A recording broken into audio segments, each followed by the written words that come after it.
Okay, ಇವತ್ತು ನಾನು ನಿಮಗೆ ಈ ಸಂದೇಶವನ್ನು ಹಂಚ್ಕೊಳ್ಳಿಕ್ಕೆ ಇಷ್ಟಪಡ್ತಾ ಇದ್ದೀನಿ. ಸಂದೇಶ ಹೆಚ್ಚಿನದಾಗಿ ನಿಮ್ಮೆಲ್ಲರಿಗೂ ಎನ್ಕರೇಜ್ ಆಗಲಿ ಅಂತ ನಾನು ಬಯಸ್ತೀನಿ.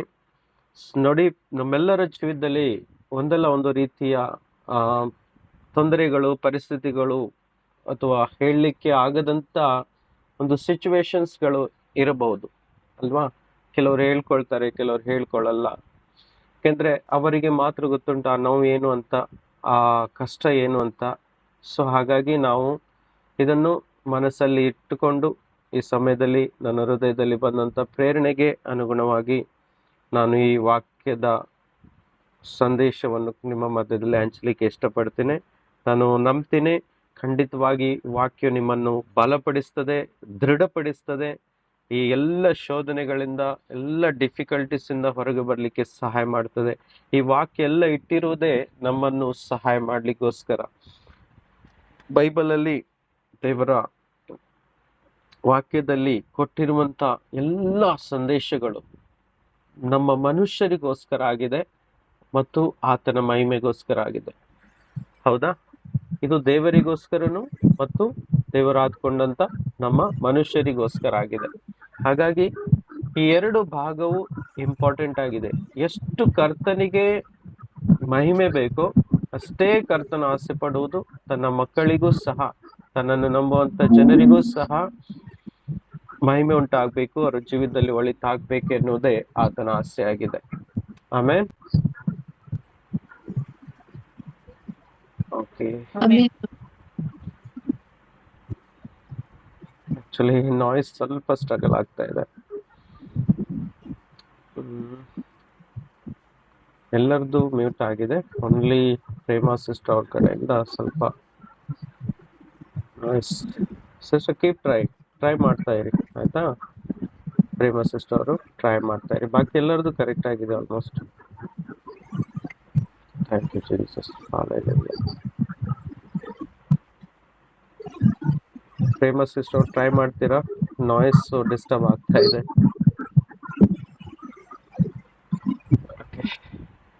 ಹಾಲೆಲೂಯಾ, ದೇವರವರಿಗೆ ಸಹಾಯ ಮಾಡಲಿ. ಓಕೆ, ಸರಿ, ವಾಕ್ಯವನ್ನು ನೇರವಾಗಿ ನಾವು ಓದೋ. ಹೊಸ ಒಡಂಬಡಿಕೆಯಲ್ಲಿ ಯಾಕೋಬನ ಪುಸ್ತಕ, ಜೇಮ್ಸ್ ಚಾಪ್ಟರ್ 1, ಜೇಮ್ಸ್ ಚಾಪ್ಟರ್ ಅಧ್ಯಾಯ 1, ಯಾಕೋಬನ ಪುಸ್ತಕ ಅಧ್ಯಾಯ 1. ಓದ್ಲಿಕ್ಕೆ ರೆಡಿ ಆಗಿರಿ ಆಯ್ತಾ? ಹೊಸೊಬ್ರೆಲ್ಲ ಓದ್ಲಿಕ್ಕೆ ಟ್ರೈ ಮಾಡಿ, ಕ್ಲಿಯರ್ ಬ್ಯಾಕ್ ಗ್ರೌಂಡ್ ಇದ್ದವರು. ಓಕೆ, ಯಾಕೋಬನ ಪುಸ್ತಕ 1ನೇ ಅಧ್ಯಾಯ ವಾಕ್ಯ 2ರಿಂದ 4. ನನ್ನ ಸಹೋದರರೇ, ನಿಮ್ಮ ನಂಬಿಕೆಗೆ ಆಗುವ ಪರಿಶೋಧನೆಯು ತಾಳ್ಮೆಯನ್ನುಂಟು ಮಾಡುತ್ತದೆಂದು ತಿಳಿದು ನೀವು ನಾನಾ ವಿಧವಾದ ಕಷ್ಟಗಳಲ್ಲಿ ಬಿದ್ದಿರುವಾಗ ಅದನ್ನು ಕೇವಲ ಆನಂದಕರವಾದದೆಂದು ಎಣಿಸಿರಿ. ಆ ತಾಳ್ಮೆಯು ಸಿದ್ಧಿಗೆ ಬರಲಿ. ಆಗ ನೀವು ಉಚಿತರು, ಸರ್ವ ಸುಗುಣವುಳ್ಳವರು, ಏನು ಕಡಿಮೆ ಇಲ್ಲದವರು ಆಗಿರುವಿರಿ. ಆಮೇನ್. ಆಮೇನ್. ಓಕೆ, ನನ್ನ ಸಹೋದರರೇ, ನೋಡಿ, ನಮ್ಮೆಲ್ಲರಿಗೆ ಎನ್ಕರೇಜ್ ಮಾಡ್ಲಿಕ್ಕೋಸ್ಕರ ಈ ವಾಕ್ಯ ಹೇಳ್ತಾ ಇದ್ದಾರೆ. ಏನು ಅಂತ? ನಿಮ್ಮ ನಂಬಿಕೆಗೆ ಆಗುವ ಪರಿಶೋಧನೆಯು. ನೋಡಿ, ನಾವೆಲ್ಲರೂ ನಂಬಿಗಸ್ತರಲ್ವಾ? ಇಲ್ಲಿ ಸೇರಿರುವಂತ ಪ್ರತಿಯೊಂದು ಸಹೋದರ ಸಹೋದರಿಯರು ಯೇಸು ಕ್ರಿಸ್ತನ ಮೇಲೆ ನಂಬಿಕೆ ಇಟ್ಟಂತ ನಂಬಿಗಸ್ತರಾಗಿದ್ದೇವೆ, ವಿಶ್ವಾಸಿಗಳಾಗಿದ್ದೇವೆ. ಹೌದಲ್ವಾ? ಹಾಗಾದ್ರೆ ನಂಬಿಕೆ ಇಡುವಂತ ಪ್ರತಿಯೊಂದು ವಿಶ್ವಾಸಿಗಳಿಗೆ ಶೋಧನೆ ಉಂಟೆಂಬುದು ನಾವು ಮರಿಬಾರದು. ಓಕೆ, ಇದು ದೇವರ ನಿಯಮವಾಗಿದೆ. ಎಲ್ಲರೂ ಶೋಧಿಸಲ್ಪಡಬೇಕು. ಯಾಕೆಂದರೆ ಕರ್ತನಾದ ಯೇಸು ಕ್ರಿಸ್ತನೇ ಈ ಭೂಮಿಯಲ್ಲಿ ಬಂದಾಗ ಅವರನ್ನು ಸಹ ಶೋಧನೆಗೆ ಒಳಪಡಿಸಿದ್ದರು ತಂದೆಯಾದ ದೇವರು. ಅವರು ಶೋಧಿಸದೆ ಅವರನ್ನು ಮಹಿಮೆ ಪಡಿಸಲಿಕ್ಕೆ ಅಸಾಧ್ಯವಾಗಿತ್ತು. ಕಾರಣ, ದೇವರ ರಾಜ್ಯದಲ್ಲಿ ಈ ನಿಯಮ ಸ್ಥಿರವಾಗಿದೆ. ಈ ನಿಯಮವನ್ನು ದೇವರೇ ಸ್ವತಃ ಬದಲಾಯಿಸಲ್ಲ. ತಾನೇ ಮನುಷ್ಯನಾಗಿ ಬಂದು ತನ್ನನ್ನೇ ಶೋಧನೆಗೆ ಒಳಪಡಿಸ್ಕೊಂಡ್ರು ಮೊದಲನೇದಾಗಿ. ಇಲ್ಲಾಂದ್ರೆ ಜನರ ಮುಂದೆ, ಈ ಲೋಕದ ಮುಂದೆ, ಸೈತಾನನ ಮುಂದೆ ತಾನು ಪರಿಶುದ್ಧನು, ತಾನು ಸಂಪೂರ್ಣನು ಎಂದು ಪ್ರೂಫ್ ಮಾಡಬೇಕು ಅಲ್ವಾ? ಸಿದ್ಧಿಗೆ ತರಬೇಕು. ಎಲ್ಲರೂ ನಂಬೇಕಾದ್ರೆ ತನ್ನನ್ನು ಮೊದಲು ಪ್ರೂಫ್ ಮಾಡಿ ತೋರಿಸ್ಬೇಕಾಗಿತ್ತು ದೇವರಿಗೆ. ಅದಕ್ಕೋಸ್ಕರ ಯೇಸು ಸ್ವಾಮಿ ಸ್ವತಃ ಪರಿಶೋಧಿತರಾಗಿ ಜಯ ಹೊಂದರು. ಅವ್ರಿಗೆ ಗೊತ್ತುಂಟು, ನಾನು ಜಯ ಹೊಂದ್ತೇನೆ, ಇದರಲ್ಲಿ ಸೋಲುವುದಿಲ್ಲ ಅನ್ನೋದು ಅವರಿಗೆ ಸಂಪೂರ್ಣವಾಗಿ ಗೊತ್ತಿದ್ದ ಕಾರಣ ಅವರಿಗೆ ಸ್ವತಃ ಶೋಧನೆಗೆ ತಮ್ಮನ್ನೇ ಒಳಪಡಿಸಿ ಕೊನೆಯಲ್ಲಿ ಅವರು ಜಯವನ್ನು ಗಳಿಸ್ತಾರೆ. ಅದೇ ರೀತಿ ಆತನನ್ನು ನಂಬುವ ಪ್ರತಿಯೊಂದು ತನ್ನ ಮಕ್ಕಳಿಗೆ ಶೋಧನೆಯಲ್ಲಿಯೇ ಅವರನ್ನು ಪ್ರೂಫ್ ಮಾಡಲಿಕ್ಕೆ ಆತನು ಇಷ್ಟಪಡ್ತಾರೆ. ಆತನು ಇಟ್ಟಂತ ನಿಯಮವಾಗಿದೆ. ಆದರೆ ಸತ್ಯ ಇದಾಗಿದೆ, ಶೋಧನೆ ನಮ್ಮನ್ನು ಬೀಳಿಸ್ಲಿಕ್ಕೆ ಅಲ್ಲ. ಇದನ್ನ ಅರ್ಥ ಮಾಡ್ಕೊಳ್ಳಿ. ಯಾವ ಶೋಧನೆಯು, ನಮ್ಮ ಜೀವಿತದಲ್ಲಿ ಬರುವಂತ ಯಾವ ಶೋಧನೆಯೂ ಸಹ ನಮ್ಮನ್ನು ಬೀಳಿಸ್ಲಿಕ್ಕೆ ಅಲ್ಲ, ಬದಲಾಗಿ ನಮ್ಮನ್ನು ಉನ್ನತಿಗೆ ತರಲಿಕ್ಕೋಸ್ಕರ, ನಮ್ಮನ್ನು ಅಭಿವೃದ್ಧಿ ಪಡಿಸ್ಲಿಕ್ಕೋಸ್ಕರ, ನಮ್ಮನ್ನು ಮಹಿಮೆ ಪಡಿಸ್ಲಿಕ್ಕೋಸ್ಕರ ಆಗಿದೆ. Price the lord. ನಾಯ್ಸ್ ಬರ್ತಾ ಇದೆ, ಗಮನವಿಡಿ. ಬ್ಯಾಕ್ ಗ್ರೌಂಡ್ ನಾಯ್ಸ್ ಬರ್ತಾ ಇದೆ, ಯಾರು ಅಂತ ನೋಡಿ. ನಾನು ವಾಕ್ಯ ನೋಡ್ತಾ ಇದ್ದೇನೆ. ಓಕೆ, ನಮ್ಮನ್ನು ಅಭಿವೃದ್ಧಿ ಪಡಿಸ್ಲಿಕ್ಕೆ, ನಮ್ಮನ್ನು ಉನ್ನತಿಗೆ ತರಲಿಕ್ಕೆ ಆಗಿದೆ. ಹಾಗಾಗಿ ಶೋಧನೆ ಬಂದಾಗ ನಾವು ತಿಳಿದುಕೊಳ್ಬೇಕಾಗಿರುವಂತ ಸಂಗತಿ ಇದೆ. ಏನದು? ತಾಳ್ಮೆಯನ್ನುಂಟು ಮಾಡುತ್ತದೆ. ಪರಿಶೋಧನೆಯು ಏನುಂಟು ಮಾಡುತ್ತದೆ? ತಾಳ್ಮೆಯನ್ನು ಉಂಟು ಮಾಡುತ್ತದೆ. ಇವಾಗ ಲೋಕದ ಪ್ರಕಾರವಾಗಿಯೂ ಸಹ ನಾವು ಯೋಚನೆ ಮಾಡಬೇಕಾದ್ರೆ, ಲೋಕವು ಸಹ ಒಬ್ಬ ತಾಳ್ಮೆಯುಳ್ಳ ವ್ಯಕ್ತಿ ಬಗ್ಗೆ ತುಂಬಾ ಹೊಗಳುತ್ತಾರೆ, ತಾಳ್ಮೆ ಬಗ್ಗೆ ಕಲಿಸ್ತಾರೆ. ಪೇಷನ್ಸ್ ಎಷ್ಟು ಇಂಪಾರ್ಟೆಂಟ್ ಅಂತ ಲೋಕಕ್ಕೂ ಸಹ ಗೊತ್ತಿದೆ. ಈ ತಾಳ್ಮೆಯನ್ನು ಹಣ ಕೊಟ್ಟು ಗಳಿಸ್ಲಿಕ್ಕೆ ಆಗೋದಿಲ್ಲ. ಕೆಲವರು ಇದ್ರ ಬಗ್ಗೆ ಕ್ಲಾಸ್ ತಗೊಳ್ತಾರೆ, ಪ್ರಾಕ್ಟೀಸ್ ಮಾಡ್ತಾರೆ, ನಾಲೆಜ್ಗಳನ್ನ ತಗೊಳ್ತಾರೆ. ಆದ್ರೆ ಇದು ಸಿಗುವಂಥದ್ದು ಅಷ್ಟು ಸುಲಭವಾಗಿ ಸಿಗಲ್ಲ ಈ ಲೋಕದಿಂದ.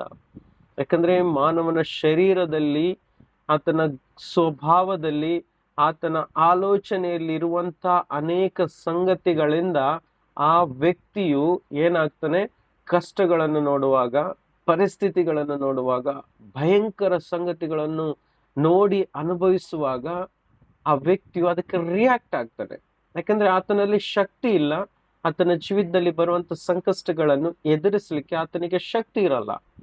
ಆದ್ರೆ ದೇವರ ಕೃಪೆ ಎಷ್ಟಾಗಿದೆ ಅಂತ ಹೇಳಿದ್ರೆ, ನಾವು ವಿಶ್ವಾಸಿಗಳು ಶೋಧನೆಯಲ್ಲಿ ಹೋಗುವಾಗ ನಮಗೋಸ್ಕರ ಶಕ್ತಿ ಕೊಡಲಿಕ್ಕೋಸ್ಕರ ಪವಿತ್ರಾತ್ಮನಾದ ದೇವರು ನಮ್ಮ ಜೊತೆಯಲ್ಲಿರ್ತಾರೆ. ಅದೇ ಡಿಫರೆನ್ಸ್. ಇದನ್ನು ಚೆನ್ನಾಗಿ ನಾವು ಅರ್ಥ ಮಾಡ್ಕೊಳ್ಳೋಣ. ನಾವು ಶೋಧನೆಗೆ ಒಳಪಡುವಾಗ ನಮಗೆ ಸಹಾಯ ಮಾಡ್ಲಿಕ್ಕೋಸ್ಕರ ಒಬ್ಬ ನಿತ್ಯ ಸಹಾಯಕನನ್ನು ನಮಗೋಸ್ಕರ ಕೊಟ್ಟಿದ್ದಾರೆ. ಇದು ನೇರವಾಗಿ ಯೇಸು ಕ್ರಿಸ್ತನ ಶರೀರದಲ್ಲಿರುವಾಗಲೂ ಸಹ ನಾವು ನೋಡಬಹುದು. ಪವಿತ್ರಾತ್ಮನೇ ಯೇಸು ಸ್ವಾಮಿಯನ್ನು ಅರಣ್ಯಕ್ಕೂ ಕರ್ಕೊಂಡು ಹೋಗಿದ್ದು ಅವರೇ. ಯಾತಕ್ಕಾಗಿ? ಶೋಧನೆಗೆ ಒಳಪಡಿಸ್ಲಿಕ್ಕೋಸ್ಕರ ಪವಿತ್ರಾತ್ಮನೇ ಕೊಂಡು ಹೋಗಿ ಆತನು ಶೋಧಿಸುವ ಸಮಯದಲ್ಲಿ ಆತನಿಗೆ ಬಲಪಡಿಸಿದ್ರು. ಅರ್ಥ ಆಗ್ತಾ ಇದೆಯಲ್ಲ? ಯೇಸು ಸ್ವಾಮಿಗೆ ಬಲಪಡಿಸಿದ್ಯಾರು? ಪವಿತ್ರಾತ್ಮನ. ಯಾಕೆಂದ್ರೆ ಯೇಸು ಸ್ವಾಮಿ ಶರೀರದಲ್ಲಿದ್ರು. ಅದೇ ರೀತಿಯಾಗಿ ಇವತ್ತು ಸಹ ನಾವು ಶರೀರದಲ್ಲಿರುವವರಿಗೆ ಒಳ್ಳೆಯ ಸಂದೇಶ, ಗುಡ್ ನ್ಯೂಸ್ ಏನಪ್ಪಾ ಅಂತಂದ್ರೆ, ನಮ್ಮ ಜೊತೆಗಿರುವಂತ ಪವಿತ್ರಾತ್ಮನು ನಮ್ಮ ಶೋಧನೆಯ ವೇಳೆಯಲ್ಲಿ ನಮ್ಮನ್ನು ಬಲಪಡಿಸಿ ನಮಗೆ ತಾಳ್ಮೆಯನ್ನು ಕೊಡ್ತಾರೆಂದು ನಾವು ತಿಳಿದುಕೊಳ್ಬೇಕು. ಈ ತಾಳ್ಮೆ ಬೆಲೆ ಬಾಳುವಂತ ಸಂಗತಿಯಾಗಿದೆ. ಇದನ್ನು ಹಣ ಕೊಟ್ಟು ನಾವು ತೆಗೆದುಕೊಳ್ಳಿಕ್ಕೆ ಆಗುದಿಲ್ಲ, ಖರೀದಿಸ್ಲಿಕ್ಕೆ ಆಗುದಿಲ್ಲ. ಆದ್ರೆ ಈ ತಾಳ್ಮೆಯನ್ನು ಪ್ರೊಡ್ಯೂಸ್ ಮಾಡುವಂತ ಒಂದು ಪವರ್, ಶಕ್ತಿ ನಮ್ಮೊಳಗೆ ಇದೆ ಅನ್ನೋದನ್ನ ಈ ವಾಕ್ಯ ನಮಗೆ ದೃಢಪಡಿಸ್ತಾ ಇದೆ. ಆಮೆನ್. ಹಾಗಾದ್ರೆ ಇವತ್ತು ಯಾರೆಲ್ಲ ಶೋಧನೆಯಲ್ಲಿ ಒಳಪಟ್ಟಿದ್ದಾರೋ, ಶೋಧನೆಯಿಂದ ಜೀವಿಸ್ತಾ ಇದ್ದಾರೋ, ಕಷ್ಟದಲ್ಲಿ ಸಂಕಟದಲ್ಲಿ ಬಿದ್ದಿದ್ದಾರೋ, ಅವರಿಗೆಲ್ಲರಿಗೂ ಎನ್ಕರೇಜ್ ಮಾಡ್ಲಿಕ್ಕೆ ಇಷ್ಟಪಡ್ತೀನಿ. ನಾವೆಲ್ಲರೂ ಶರೀರದಲ್ಲಿದ್ದೇವೆ. ಆದರೆ ಶೋಧನೆ ಬಂದಿದೆ ಅಂತ ಆದ್ರೆ ಅದು ನಮ್ಮನ್ನು ಬೀಳಿಸ್ಲಿಕ್ಕೆ ಅಲ್ಲ, ನಮ್ಮನ್ನು ಕೆಡಿಸ್ಲಿಕ್ಕೆ ಅಲ್ಲ, ನಮ್ಮನ್ನು ಹಾಳು ಮಾಡ್ಲಿಕ್ಕೆ ಅಲ್ಲ, ನಮ್ಮ ಜೀವಿತದಲ್ಲಿ ನಷ್ಟವನ್ನು ಉಂಟು ಮಾಡ್ಲಿಕ್ಕೆ ಅಲ್ಲವೇ ಅಲ್ಲ. ಕ್ರಿಸ್ತನನ್ನು ನಂಬಿರುವಂತ ಆತನ ಮಕ್ಕಳನ್ನು ಬಲಪಡಿಸಿ, ಧೈರ್ಯ ಕೊಟ್ಟು, ಎಬ್ಬಿಸಿ, ಅವರಲ್ಲಿ ತಾಳ್ಮೆಯನ್ನು ಉಂಟು ಮಾಡಿ ಸ್ಥಿರಪಡಿಸ್ಲಿಕ್ಕೆ ಆಗಿದೆ. ಅರ್ಥ ಆಗ್ತಿದೆಯಲ್ಲ? ಅಲ್ಲಿ ಮುಂದೆ ಬರ್ದಿದೆ ನೋಡಿ, ನಾವು ನಾನಾ ವಿಧವಾದ ಕಷ್ಟಗಳಲ್ಲಿ ಬಿದ್ದಿರುವಾಗ ಅದನ್ನು ಕೇವಲ ಆನಂದಕರವಾದದ್ದೆಂದು ಎಣಿಸಿರಿ. ವಾವ್! ಈ ರೀತಿಯ ಸಂದೇಶ ನಾವು ಸಾಧಾರಣವಾಗಿ ಕೇಳಲ್ಲ. ಶೋಧನೆ ಅಥವಾ ಕಷ್ಟಗಳು ಬಂದದ್ದು ಆನಂದಕರವಾದದ್ದೆಂದು ನೀವು ಎಣಿಸಿರಿ. Count it all joy. ಕಷ್ಟ ಇರುವಾಗ ಯಾರಿಗಾದ್ರೂ ಆನಂದ ಉಂಟಾಗತ್ತಾ? ಇಲ್ಲ ಅಲ್ವಾ? ಹಾಗಾದ್ರೆ ವಾಕ್ಯ ಹೇಳ್ತಾ ಇದೆ, ಕಷ್ಟ ಬಂದಿದ್ಯಾ, it is a blessing, Joy, rejoice in it. ಇದು ನಿಮ್ಮ ಒಳ್ಳೇದಕ್ಕೋಸ್ಕರ ಆಗಿದೆ ಅನ್ನುವ ದೃಢತೆಯನ್ನು ಈ ವಾಕ್ಯ ಕೊಡ್ತಾ ಇದೆ. ಎಲ್ಲರೂ ಕೇಳಿಸ್ತಾ ಇದ್ದೀರಂತ ಅನ್ಕೊಳ್ತೀನಿ. ಕಷ್ಟದಲ್ಲಿ ಇದ್ದೇವಾ, ಇಟ್ಸ್ ಫಾರ್ ಅವರ್ ಜಾಯ್. ಇದು ನಮ್ಮ ಆನಂದಕ್ಕೆ ಅಷ್ಟೇ, ನಮ್ಮನ್ನು ದುಃಖಪಡಿಸ್ಲಿಕ್ಕೆ ಅಲ್ಲ.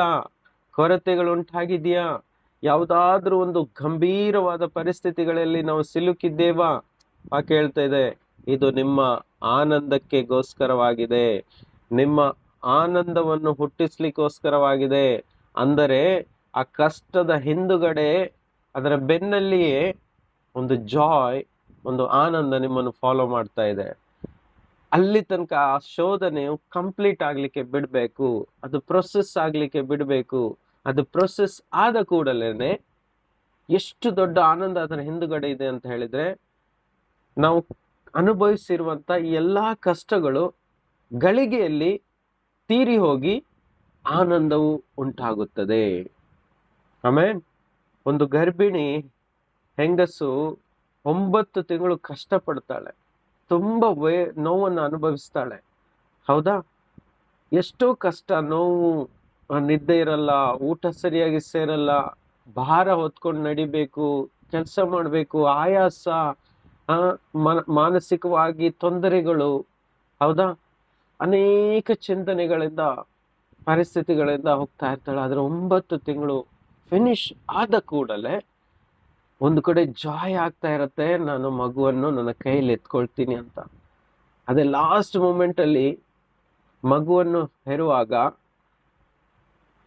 ನೋವು ಇನ್ನಷ್ಟು ಜಾಸ್ತಿ ಆಗುತ್ತೆ, ತಡ್ಕೊಳ್ಳಿಕ್ಕೆ ಆಗುದಿಲ್ಲ, ಕಠಿಣವಾಗತ್ತೆ. ಅಂದ್ರೆ ಅದರ ಬೆನ್ನಲ್ಲಿಯೇ ದೊಡ್ಡ ಸಂತೋಷ ಆ ಹೆಂಗಸಿಗೆ ಕಾಯುತ್ತಾ ಇದೆ.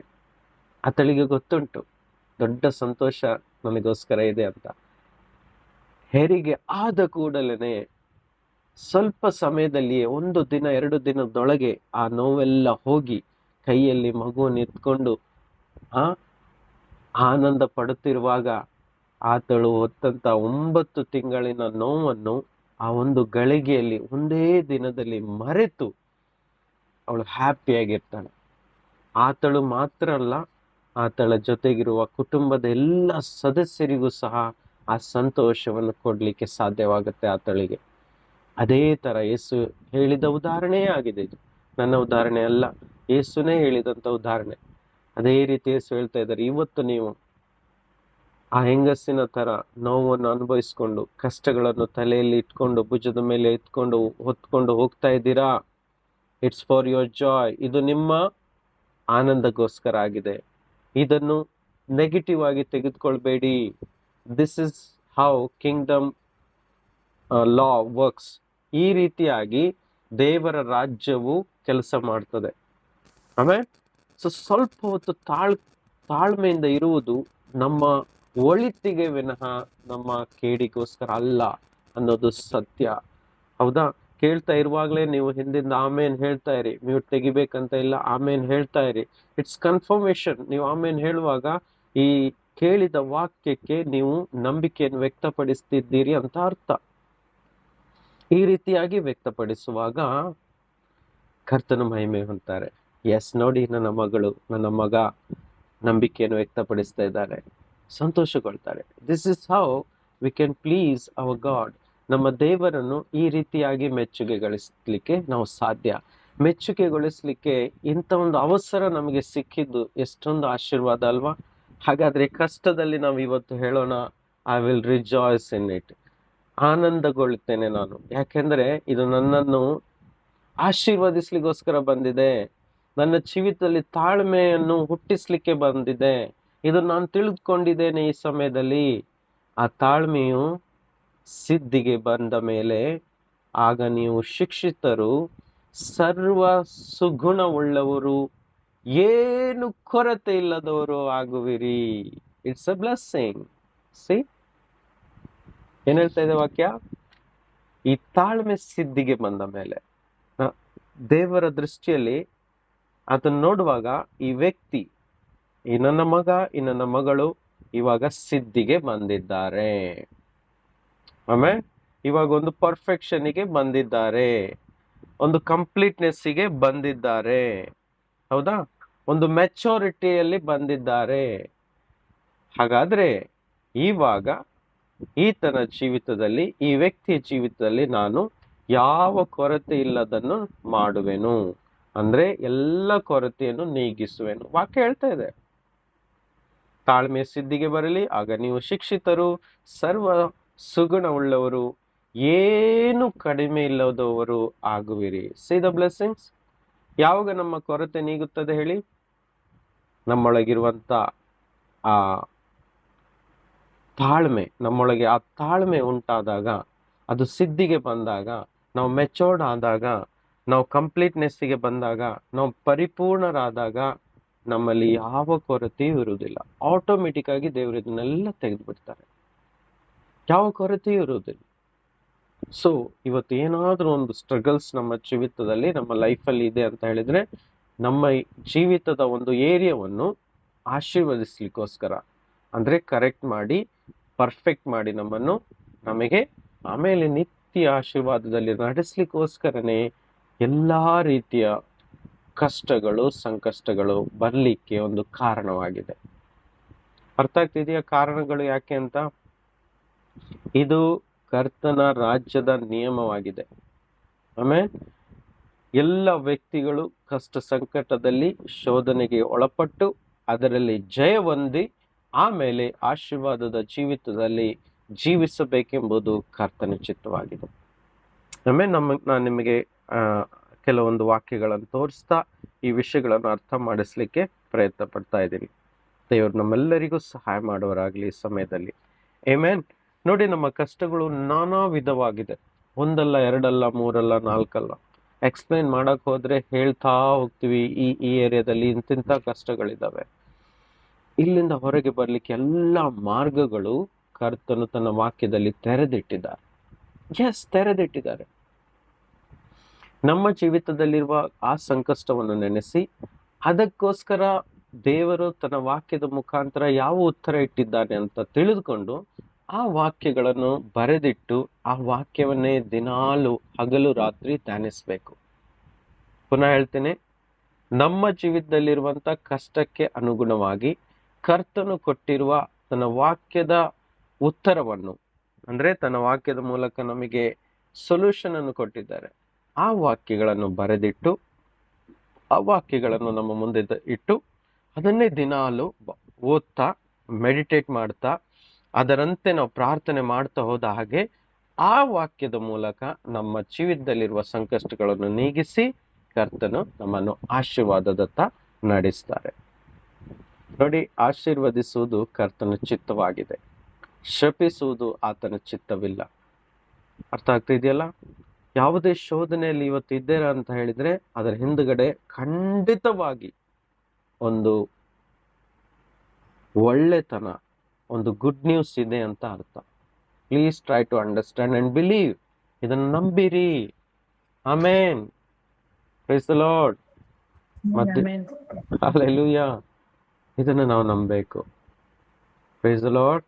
So let's go ahead. ಇನ್ನೊಂದು ವಾಕ್ಯವನ್ನು ನಾವು ಈ ಸಮಯದಲ್ಲಿ ಓದುವ. ಓಕೆ, 1ನೇ ಪೇತ್ರನು ಬರೆದ ಮೊದಲನೆಯ ಪತ್ರ 4ನೇ ಅಧ್ಯಾಯಕ್ಕೆ ಬರೋಣ. First Peter chapter 4.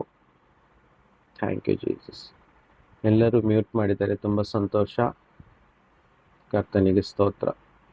Okay, first Peter chapter 4 ವಾಕ್ಯ 12-13. ವಾಕ್ಯ 12-13. ಪ್ರಿಯರೇ, ನೀವು ಪರಿಶೋಧನೆಗಾಗಿ ಪುಟಕ್ಕೆ ಹಾಕಲ್ಪಟ್ಟಿದ್ದಕ್ಕೆ ಆಶ್ಚರ್ಯ ಪಡಬೇಡಿರಿ. ವಿಪರೀತವಾದ ಸಂಗತಿ ಸಂಭವಿಸಿತೆಂದು ಯೋಚಿಸಬೇಡಿರಿ. ಆಮೆನ್. ಓಕೆ, 13 ಓದ್ಬೇಕು. ನಾನು ಓದ್ತೀನಿ ನೋಡಿ. ಪ್ರಿಯರೇ, ನೀವು ಪರಿಶೋಧನೆಗಾಗಿ ಪುಟಕ್ಕೆ ಹಾಕಲ್ಪಟ್ಟಿದ್ದಕ್ಕೆ ಆಶ್ಚರ್ಯ ಪಡಬೇಡಿರಿ. ವಾಕ್ಯ ಹೇಳ್ತಾ ಇದೆ, ನಾವು ಈ ಕಷ್ಟದಲ್ಲಿ ಬಿದ್ದಿದ್ದೇವೆ ಅಂತ ಆಶ್ಚರ್ಯ ಪಡಬಾರ್ದಂತೆ. ಆಶ್ಚರ್ಯ ಎಲ್ಲರಿಗೂ ಆಗುತ್ತಲ್ವಾ? ಆದ್ರೆ ವಾಕ್ಯ ಹೇಳ್ತದೆ ಆಶ್ಚರ್ಯ ಪಡಬಾರ್ದು. ವಿಪರೀತವಾಗಿ ಆಗಿದೆ ಬ್ರದರ್, ಆದ್ರೂ ನಾವು ಆಶ್ಚರ್ಯ ಪಡಬಾರ್ದಾ ಅಂತ ಕೇಳಿದ್ರೆ ವಾಕ್ಯ ಹೇಳ್ತದೆ ವಿಪರೀತವಾದ ಸಂಗತಿ ಸಂಭವಿಸಿತೆಂದು ಯೋಚನೆ ಕೂಡ ಮಾಡಬೇಡಿರಿ. ನಾವು ಯಾವಾಗ ಆಶ್ಚರ್ಯ ಪಡ್ತೀವಿ, ಯೋಚನೆ ಮಾಡ್ಲಿಕ್ಕೆ ಆರಂಭಿಸ್ತೀವಿ, ಅವಾಗ ಏನಾಗ್ತದೆ ಅಂತ ಹೇಳಿದ್ರೆ, ಈ ಆತ್ಮಿಕ ಕ್ಷೇತ್ರದಲ್ಲಿ ಎಲ್ಲ ಆತ್ಮಿಕ ಸೇನೆಗಳು, ಒಂದು ಕಡೆ ದೇವದೂತರುಗಳು, ಇನ್ನೊಂದು ಕಡೆ ದುರಾತ್ಮ ಸೇನೆಗಳು ಹೀಗೆ ನಿಂತಿರ್ತವೆ ಯುದ್ಧ ಭೂಮಿಯಲ್ಲಿ. ಯಾವ ಕಡೆ ನಾವು ನಮ್ಮಿಂದ ಆಜ್ಞೆಯನ್ನು ಕೊಡ್ತೀವಿ, ಅಂದ್ರೆ ನಮ್ಮ ನಂಬಿಕೆಯನ್ನು ತೋರಿಸ್ತೀವಿ, ಆ ಕಡೆ ಬಲವಾಗುತ್ತದೆ. ಉದಾಹರಣೆಗೆ ಇವಾಗ ನನ್ನ ಜೀವಿತದಲ್ಲಿ ಬಂದಿರುವಂತ ಶೋಧನೆ, ಸಂಕಷ್ಟದ ಸಮಯದಲ್ಲಿ ನಾನು ನಂಬಿಗಸ್ತನಾಗಿ, ಈ ಸಂಕಷ್ಟ ಬಂದಿದೆಯಾ, ನಾನು ಎದುರಿಸ್ತೀನಿ, ಇದು ನನಗೆ ಸಿಕ್ಕಂತ ಒಂದು ಸೌಭಾಗ್ಯ, ನನ್ನ ಒಳಿತಿಗಾಗಿ ಬಂದಿದೆ, ನಾನು ಇದನ್ನು ಜಯ ಹೊಂದುವೆನು, ನನಗೆ ದೇವರು ನಂಬಿಕೆ ಕೊಟ್ಟಿದ್ದಾರೆ, ನನ್ನನ್ನು ಎಲ್ಲದರಿಂದ ಬಿಡಿಸುತ್ತೇನೆ ಎಂದು ವಾಗ್ದಾನವೂ ಮಾಡಿದ್ದಾರೆ. ಈ ಬಂದಂತ ಸಂಕಷ್ಟ ನನ್ನನ್ನು ಬೀಳಿಸ್ಲಿಕ್ಕೆ, ನನ್ನ ಜೀವಿತದಲ್ಲಿರುವ ಸಂಗತಿಗಳನ್ನು ನಷ್ಟಪಡಿಸ್ಲಿಕ್ಕೆ ಅಲ್ಲ, ಬದಲಾಗಿ ನನ್ನನ್ನು ಆಶೀರ್ವದಿಸುವುದಕ್ಕಾಗಿದೆ ಎಂದು ನಾನು ನಂಬಿದ್ದೇನೆ. ಎಲೇ ಸಂಕಷ್ಟವೇ, ನಾನು ನಿನ್ನನ್ನು ಎದುರಿಸಿ ಜಯವನ್ನು ಪಡೆಯುವನಾಗಿದ್ದೇನೆ, ನನ್ನಿಂದ ನೀನು ಬಿಟ್ಟು ಹೋಗು, ನಾನು ಬಲಶಾಲಿಯು, ನಾನು ನಂಬಿರುವ ಕರ್ತನು ನೀತಿವಂತನು, ಸತ್ಯವಂತನು, ನಿರಂತರವಾಗಿ ನನ್ನ ಸಹಾಯಕನು ಆಗಿದ್ದಾನೆ, ನನ್ನ ಬಲವಾದ ಕೋಟೆ, ನನ್ನ ಗುರಾಣಿ, ನನ್ನನ್ನು ಸಂಕಷ್ಟದಿಂದ ಬಿಡುಗಡೆಗೊಳಿಸುವಾತನು ನನ್ನ ರಕ್ಷಕನು ಆಗಿದ್ದಾನೆ ಅಂತ ನಾನು ಹೇಳ್ತಾ ಇರುವಾಗ, ಆತ್ಮಿಕ ಮಂಡಲದಲ್ಲಿ 2 ತರದ ಸೇನೆಗಳು ಇದನ್ನು ಕೇಳಿಸಿಕೊಂಡು ದೇವರ ಸೇನೆಯಾಗಿರುವ ದೂತರುಗಳು ಬಲಗೊಳ್ತಾರೆ, ಅಂದ್ರೆ ನಮ್ಮ ಪರವಾಗಿ ನಿಲ್ತಾರೆ. ಅದೇ ಒಂದು ವೇಳೆ ಈ ಕಷ್ಟಗಳನ್ನು ನೋಡಿ ನಾನು ನೊಂದುಕೊಳ್ತಾ ಇರುವಾಗ, ಆತ್ಮಿಕ ಮಂಡಲದಲ್ಲಿ ದುರಾತ್ಮನ ಸೇನೆಗಳು ಇನ್ನೂ ಸಹ ಬಲವಾಗ್ತವೆ. ಅರ್ಥ ಆಗ್ತಿದೆ ಅಂತ ತಿಳ್ಕೊಳ್ತೀನಿ. ನನ್ನ ರಿಯಾಕ್ಷನ್, ನನ್ನ ಎಕ್ಸ್ಪ್ರೆಷನ್, ನನ್ನ ಬಾಯಿಂದಿರುವ ಮಾತುಗಳು, ನನ್ನ ಆಲೋಚನೆಯಲ್ಲಿ ಓಡುವಂತ ಅಪನಂಬಿಗಸ್ತ ಮಾತುಗಳು, ಅಲ್ಪ ವಿಶ್ವಾಸದ ಮಾತುಗಳು, ಆಲೋಚನೆಗಳೆಲ್ಲ ದುರಾತ್ಮ ಸೇನೆಗಳನ್ನು ಬಲಪಡಿಸ್ತದೆ. ಹಾಗಾದಾಗ ಆ ಸೇನೆಗಳು ಬಂದು ನಮ್ಮ ಮನದಲ್ಲಿ ಫಸ್ಟ್ ಅಟ್ಯಾಕ್ ಮಾಡ್ತದೆ, ನಮ್ಮನ್ನು ಇನ್ನಷ್ಟು ಬೀಳಿಸ್ತದೆ, ಇನ್ನಷ್ಟು ದುಃಖಪಡಿಸ್ತದೆ, ಇನ್ನಷ್ಟು ಸಂದೇಹವನ್ನು ಉಂಟು ಮಾಡ್ತದೆ. ಎಲ್ಲಿದ್ದಾರೆ ನಿನ್ನ ದೇವರು? ಇವಾಗ ಯಾಕೆ ಸಹಾಯ ಮಾಡ್ತಾ ಇಲ್ಲ? ಇವಾಗ ಯಾಕೆ ನಿನ್ನನ್ನು ಎಬ್ಬಿಸ್ತಾ ಇಲ್ಲ? ಅವರು ಸುಳ್ಳು, ಅವನು ನಂಬಬೇಡ ಅಂತ ಈ ದುರಾತ್ಮ ಸೇನೆಗಳು ನಮ್ಮೊಳಗೆ ಆಲೋಚನೆಯನ್ನು ಹಾಕ್ಲಿಕ್ಕೆ ಸ್ಟಾರ್ಟ್ ಮಾಡ್ತಾರೆ. ಆದರೆ ನಿಜವಾದ ಸೈನಿಕ, ನಿಜವಾದ ನಂಬಿಗಸ್ತ, ನಿಜವಾದ ಕ್ರೈಸ್ತನು ಏನ್ ಮಾಡ್ತಾನೆ? ಸಂಕಷ್ಟ ಎದುರಲ್ಲಿ ಬಂದಿದ್ಯಾ, ಅವನು ನಿಲ್ತಾನೆ ದೃಢವಾಗಿ. ನಾನು ಹೆದರಲ್ಲ, ನನ್ನನ್ನು ಕರೆದಾತನು ನಂಬಿಗಸ್ತನು, ನನ್ನನ್ನು ಆರಿಸಿದಾತನು ನಂಬಿಗಸ್ತನು, ನನಗೆ ಬದುಕು ಕೊಟ್ಟಾತನು ನಂಬಿಗಸ್ತನು, ನನ್ನನ್ನು ಯಾವುದೇ ಕಾರಣಕ್ಕೂ ಆತನು ಬೀಳಿಸ್ಲಿಕ್ಕೆ ಬಿಡುವುದಿಲ್ಲ, ಆತನು ನನ್ನನ್ನು ಎಬ್ಬಿಸ್ತಾನೆ ಅಂತ ಸ್ಥಿರವಾಗಿ ನಿಂತುಕೊಂಡು ಹೋರಾಡಬೇಕು. ಅವಾಗ ನಮ್ಮ ವಾಕ್ಯದಿಂದ ಹೋರಾಡಬೇಕು, ಹೇಳ್ತಾ ಹೋರಾಡಬೇಕು. ನಾನು ನಿಲ್ಲುವೆನು ಅಂತ ನಮ್ಮ ಬಾಯಿ ಮಾತಿನಿಂದ ಹೇಳಬೇಕು, ಹೋರಾಡಬೇಕು. ಎಲೆ ಸೈತಾನನೇ, ನಾನು ಭಯಪಡುವುದಿಲ್ಲ, ಯಾಕೆಂದ್ರೆ ಇಡೀ ಆಕಾಶ ಭೂಮಿಯಲ್ಲಿರುವ ಸರ್ವ ವಸ್ತುಗಳು ಸಹ ಸೃಷ್ಟಿ ಮಾಡಿದ್ದು ನನ್ನ ತಂದೆ. ಹಾಗಾದ್ರೆ ಆತನನ್ನು ನಂಬಿರುವ ನಾನು ಆತನ ಮಗನು, ಮಗಳು ಆಗಿದ್ದೇನೆ. ನನ್ನ ಜೀವಿತದಲ್ಲಿ ಕಷ್ಟ ಬಂದಿದ್ದಾದರೆ ಅದಕ್ಕಿಂತ 2 ಪಟ್ಟಷ್ಟು ನನ್ನನ್ನು ಆಶೀರ್ವದಿಸ್ಲಿಕ್ಕೂ ಸಹ, ಅದರಿಂದ ನನ್ನನ್ನು ಬಿಡುಗಡೆಗೊಳಿಸ್ಲಿಕ್ಕೂ ಸಹ ನನ್ನ ತಂದೆಯು ಸರ್ವಶಕ್ತನಾಗಿದ್ದಾನೆ. ಆಮೇನ್. ಇದು ನಂಬಿಕೆ, ಇದು ಎಕ್ಸ್ಪ್ರೆಷನ್. ಈ ಸಮಯದಲ್ಲಿ ಎಕ್ಸ್ಪ್ರೆಸ್ ಮಾಡಿ ತೋರಿಸ್ಬೇಕು, ಬಲವನ್ನು ತೋರಿಸ್ಬೇಕು. ನಿಜವಾಗಿ ನಾನು ನಂಬಿಗಸ್ತನಾಗಿದ್ದೇನೆ ಅಂತ ತೋರಿಸಿ ಆ ನಿರೀಕ್ಷೆಯೊಂದಿಗೆ ಇರುವುದಾದರೆ ಖಂಡಿತವಾಗಿ 100ಕ್ಕೆ 100 ಸತ್ಯವಾಗಿ ಆತನು ನಮ್ಮನ್ನು ಹೊರಗಡೆ ತರುವನಾಗಿದ್ದಾನೆ.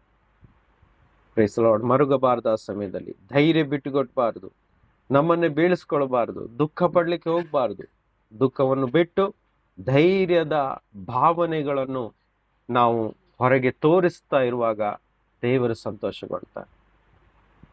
ನಾನು ಕಳೆದ ಶನಿವಾರನು ಹೇಳಿದ್ದೆ, ನಂಬಿಕೆ ಇಲ್ಲದೆ ದೇವರನ್ನು ಮೆಚ್ಚುಗೆಗೊಳಿಸಲು ಸಾಧ್ಯವಿಲ್ಲ.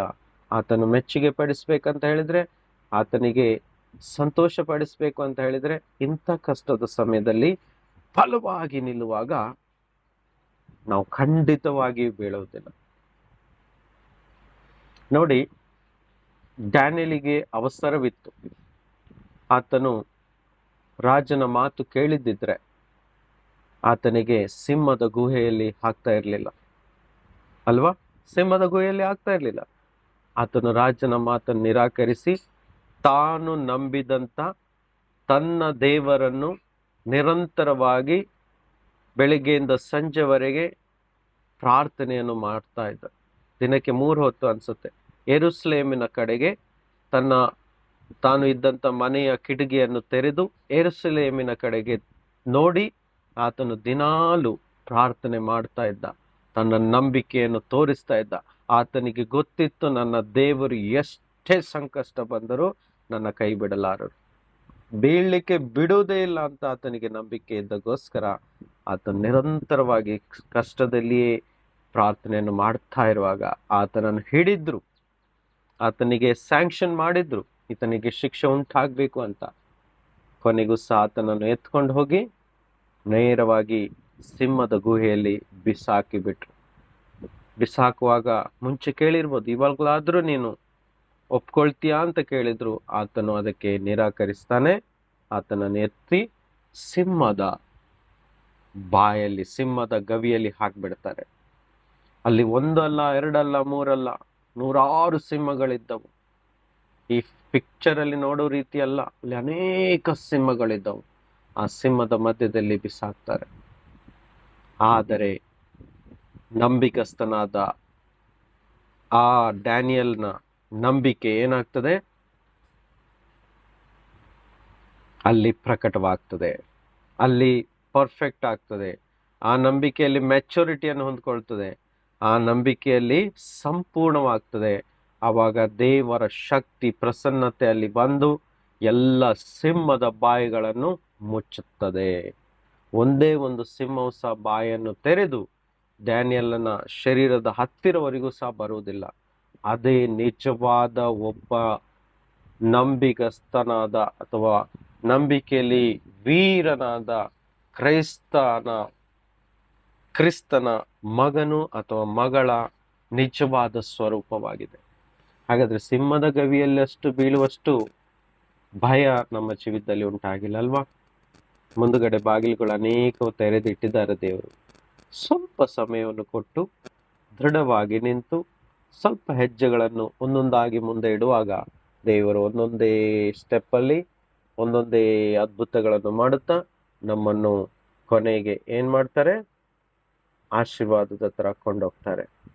Price the lord. ನೋಡಿ, 13ನೇ ವಾಕ್ಯ ಹೀಗೆ ಹೇಳ್ತದೆ, ನೀವು ಎಷ್ಟರ ಮಟ್ಟಿಗೂ ಕ್ರಿಸ್ತನ ಬಾಧೆಗಳಲ್ಲಿ ಕೇಳಿಸ್ತಾ ಇದೆಯಲ್ಲ?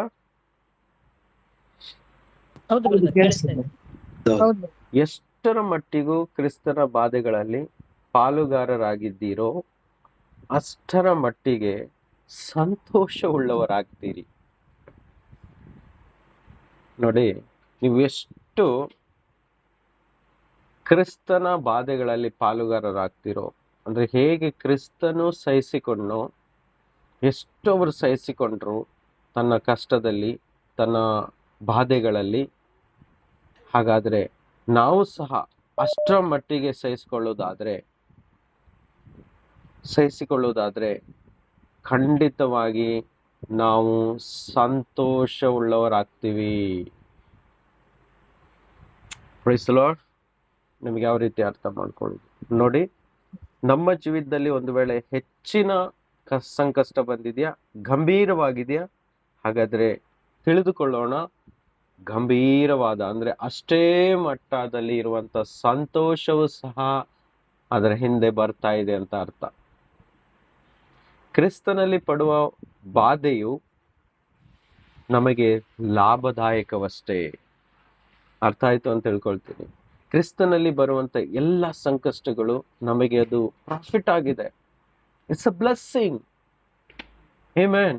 ನೋಡಿ, ಕ್ರಿಸ್ತನ ಬಾಧೆ, ಕ್ರೂಚೆಯ ಮರಣ ಇವೆಲ್ಲ ದೊಡ್ಡದಾಗಿತ್ತು ಆತನಿಗೆ ಬಾಧೆ, ದೊಡ್ಡ ಸಂಕಷ್ಟವಾಗಿತ್ತು ಅಲ್ವಾ? ಆದರೆ ಅದರ ಹಿಂದೆ ದೊಡ್ಡ ಮಹಿಮೆನೆ ಕ್ರಿಸ್ತನಾದ ಯೇಸುವಿಗೆ ವೇಟ್ ಮಾಡ್ತಾ ಇತ್ತು, ಆತನಿಗೋಸ್ಕರ ವೇಟ್ ಮಾಡ್ತಾ ಇತ್ತು ಅಲ್ವಾ?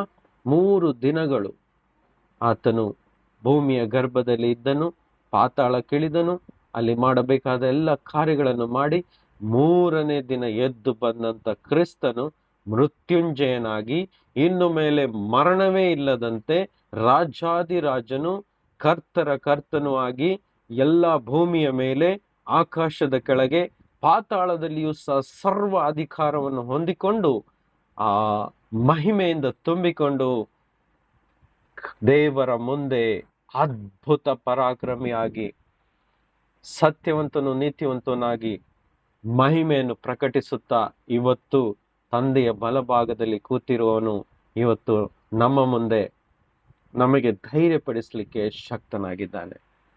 Amen. Thank you Jesus. Hallelujah, hallelujah. Praise the Lord. Amen amen amen. ಈ ವಾಕ್ಯದ ಆಳದಲ್ಲಿ ನಾವು ಇಳಿಲಿಕ್ಕೆ ಪ್ರಯತ್ನ ಪಡೋಣ. ಎಷ್ಟು ಆಳದಲ್ಲಿ ಕರ್ತನಾದ ಯೇಸುವು ಇಳಿಯಲ್ಪಟ್ಟನೋ, ಭೂಗರ್ಭದ ಆಳದಲ್ಲಿ ಇಳಿಯಲ್ಪಟ್ಟನೋ, ಎಷ್ಟು ಆಳವಾಗಿತ್ತು ಆ ಪಾತಾಳ, ಅಷ್ಟೇ ಅದಕ್ಕಿಂತ ಹೆಚ್ಚಾದ ಎತ್ತರದಲ್ಲಿ ಆತನು ಏರಿಸಲ್ಪಟ್ಟನು. ಇವತ್ತು ದುಷ್ಟನು ನಮ್ಗೆ ಎಷ್ಟು ಕೆಳಮಟ್ಟಿಗೆ ಕೊಂಡು ಹೋಗ್ತಾ ಇದ್ದಾನೆ ಅಂದ್ರೆ ಅರ್ಥ ನಾವು ತಿಳಿದುಕೊಳ್ಳೋಣ, ಅದಕ್ಕಿಂತ ಹೆಚ್ಚಿನ ಎತ್ತರದಲ್ಲಿ ದೇವರು ನಮ್ಮನ್ನು ಎಬ್ಬಿಸಿ ಇಡಲಿಕ್ಕೆ ನಮಗೋಸ್ಕರ ತಯಾರಿ ಮಾಡ್ತಾ ಇದ್ದಾರೆ. ಇದು ಸತ್ಯವಾಗಿದೆ ನನ್ನ ಪ್ರಿಯ ಸಹೋದರ ಸಹೋದರರೇ. ಅವನ್ನ ಎಷ್ಟು ಕೆಳಗೆ ನಾವು ಇಳಿತಾ ಇದ್ದೇವೆ, ಅಷ್ಟೇ ಅದಕ್ಕಿಂತ ಹೆಚ್ಚಾಗಿ ನಮ್ಮನ್ನು ಉನ್ನತ ಮಟ್ಟದಲ್ಲಿ ದೇವರು ಕೊಂಡೋಗ್ಲಿಕ್ಕೆ ತಯಾರಾಗಿದ್ದಾರೆ. ಈ ಸಮಯದಲ್ಲಿ ನಾವು ಸ್ವಲ್ಪ ಕೂಡ ಹಿಂಜರಿಯದೆ, ಸ್ವಲ್ಪ ಕೂಡ ಗಲಿಬಿಲಿ ಆಗದೆ, ಸ್ವಲ್ಪ ಕೂಡ ಆತನ ವಾಗ್ದಾನಗಳಲ್ಲಿ ನಾವು ಸಂದೇಹ ಪಡದೆ, ದೃಢ ಮನಸ್ಸುಳ್ಳವರಾಗಿ ಆತನಲ್ಲಿ ನಾವು ಸ್ಥಿರವಾಗಿ ನಿಲ್ಲಕ್ಕೆ ಪ್ರಯತ್ನ ಪಡೋಣ. ಆಮೆನ್. ನೋಡಿ, ವಾಕ್ಯ ಮುಂದೆ ಹೇಳ್ತದೆ, ಸಂತೋಷ ಮಾತ್ರ ಅಲ್ಲ, ಆತನ ಮಹಿಮೆಯ ಪ್ರತ್ಯಕ್ಷತೆಯಲ್ಲಿಯೂ ನೀವು ಸಂತೋಷಪಟ್ಟು ಉಲ್ಲಾಸಗೊಳ್ಳುವಿರಿ. ಹೇಗೆ ಒಂದು ದಿನ ಕರ್ತನು ತನ್ನ ಮಹಿಮೆಯಿಂದ ಬರ್ಲಿಕ್ಕಿದ್ದಾರೋ ಎಲ್ಲರನ್ನು ಸಂತೋಷ ಉಲ್ಲಾಸಗೊಳಿಸ್ಲಿಕ್ಕೆ, ಹಾಗಾದ್ರೆ ಈ ಭೂಮಿಯಲ್ಲಿ ನಮಗೆ ಜಾಸ್ತಿ ಹೊತ್ತು ನಮ್ಮನ್ನು ಕಷ್ಟದಲ್ಲಿ ಬೀಳಿಸ್ತಾರೆ ಅಂತ ಅಂದ್ಕೊಂಡಿದ್ದೀರಾ? ಖಂಡಿತವಾಗಿಯೂ ಇಲ್ಲ. ಸ್ವಲ್ಪ ಸಮಯ ಆದ ಮೇಲೆ ಖಂಡಿತವಾಗಿ ಆತನ ಮಹಿಮೆಯು ನಮ್ಮ ಜೀವಿತದಲ್ಲಿ ಪ್ರತ್ಯಕ್ಷವಾಗುವುದು. ಇದನ್ನು ನಂಬಿ ಇವತ್ತು ಕಷ್ಟದಲ್ಲಿ ಬಾಧೆ ಪಡುತ್ತಿರೋರೆಲ್ಲರಿಗೂ ಇದು ಸಂದೇಶವಾಗಿದೆ. ಬೇಗನೆ ಕರ್ತನ ಮಹಿಮೆಯು ನಮ್ಮ ಜೀವಿತದಲ್ಲಿ ಪ್ರತ್ಯಕ್ಷವಾಗ್ಲಿಕ್ಕಿದೆ, ಯೇಸುವಿನ ನಾಮದಲ್ಲಿ. ಆಮೇನ್. ಆತನ ಸಂತೋಷ, ಆತನ ಉಲ್ಲಾಸ ನಮ್ಮ ಜೀವಿತದಲ್ಲಿ ಪ್ರತ್ಯಕ್ಷವಾಗ್ಲಿಕ್ಕಿದೆ. ಉಲ್ಲಾಸಗೊಳ್ಳಿ, ಸಂತೋಷಗೊಳ್ಳಿ. ಕಷ್ಟ ಬರುವಾಗ ಉಲ್ಲಾಸಗೊಳ್ಬೇಕು. ನಾವು ಶೋಧನೆ ಅನುಭವಿಸ್ತಾ ಇದೆಯಾ, ನಾವು ಸ್ಯಾಡ್ ಆಗಬಾರ್ದು. ನಮ್ಮ ಫೇಸ್ ಅನ್ನು ಫ್ರೆಶ್ ಆಗಿ ಇಟ್ಕೊಂಡು ಸಂತೋಷ ಪಡ್ಬೇಕು. ಕರೆದಾತನು ನಂಬಿಗಸ್ತನು, ಬಿಟ್ಕೊಡಲ್ಲ. ಹೀಗೆ ಮಾಡುವಾಗಲೇ ಕರ್ತನಿಗೆ ಸಂತೋಷ. ಯೇಸು ಸ್ವಾಮಿ ಕಷ್ಟ ಬಾಧೆ ಬಂತು ಅಂತ ಶರೀರದಲ್ಲಿ ನೊಂದ್ಕೊಂಡ್ರು, ಆದ್ರೆ ಆತ್ಮದಲ್ಲಿ ಸಂತೋಷಗೊಂಡ್ರು. ನನ್ನನ್ನು ಮಹಿಮೆ ಪಡಿಸ್ತಾರೆ ಅಂತ ಆತನಿಗೆ ಗೊತ್ತಿತ್ತು, ನನ್ನನ್ನು ಉನ್ನತ ಸ್ಥಾನದಲ್ಲಿ ಇಡ್ತಾರೆ ಅಂತ ಆತನಿಗೆ ಗೊತ್ತಿತ್ತು. ಹಾಗಾಗಿ ಆತನು ಅಷ್ಟು ಚಿಕ್ಕವನಾದನು, ಮರಣಕ್ಕೂ ಸಹ ಆತನು ಒಪ್ಪಿಕೊಂಡನು. ಯಾಕೆ? ಯೇಸು ಸ್ವಾಮಿಗೆ ಒಂದು ಆಜ್ಞೆ ಕೊಟ್ಟಿದ್ದಿದ್ರೆ ಸಾವಿರ ಸ್ವರ್ಗದೂತರು ಇಳಿದು ಬರ್ತಿದ್ರು. ಆತನು ಹೇಳ್ತಾರೆ, ಶಿಷ್ಯರಿಗೆ ಹೇಳ್ತಾರೆ, ಯಾಕೆ? ನಾನು ಆರ್ಡರ್ ಕೊಟ್ರೆ ಇಡೀ ಆಕಾಶದ ಸೇನೆಯೇ ಕೆಳಗಿಳಿದು ಬರ್ತದೆ, ನನ್ನನ್ನು ರಕ್ಷಿಸ್ಬೋದು. ಬಟ್ ನನ್ನ ತಂದೆಯ ಚಿತ್ತವು ನೆರವೇರಿಸುವುದಕ್ಕೋಸ್ಕರ ಹೀಗೆಲ್ಲ ನನ್ನ ಜೀವಿತದಲ್ಲಿ ಆಗುವುದು ಅವಶ್ಯ. ನೋಡಿ ಪ್ರಿಯರೇ, ನಮ್ಮ ಜೀವಿತದಲ್ಲಿ ಸಹ ಒಳ್ಳೆಯ ಉದ್ದೇಶಗಳನ್ನು ದೇವರಿಟ್ಟಿದ್ದಾರೆ. ನಂಬ್ತೀರಾ?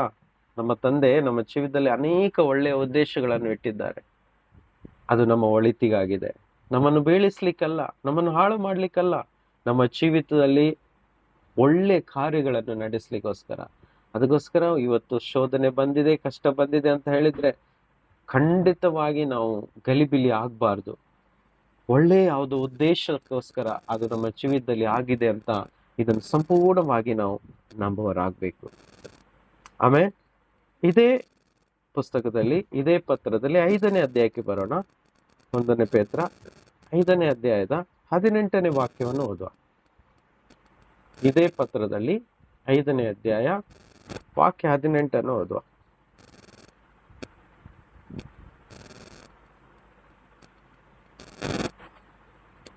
Thank you Jesus.